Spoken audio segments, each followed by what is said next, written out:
तुमच्या एक्स गर्लफ्रेंडबद्दल कधी सांगितलंच नाही, सांगा की. गप बसायचे का तुला आता?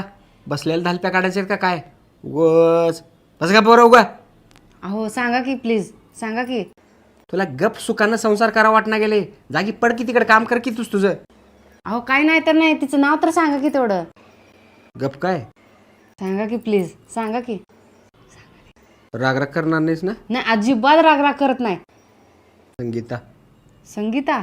अगं सुनी, हे झाड पार सुकून गेले की ह्याला पाणी तर घाल की. सांगा त्या संगीला. अगं माझा मोबाईल कुठे आहे ग? विचारा त्या संगीला. सुनी, माझे सॉक्स कुठे आहेत ग? विचारा त्या संगीला. सुनी, मला 5 लाखाची लॉटरी लागली आहे. 5 लाखाची? होय. खरं का? खरं. 50-50 काय? 50-50. माझं संगीता बरोबर बोलणं झालंय. अर्धे तिचे अर्धे माझे.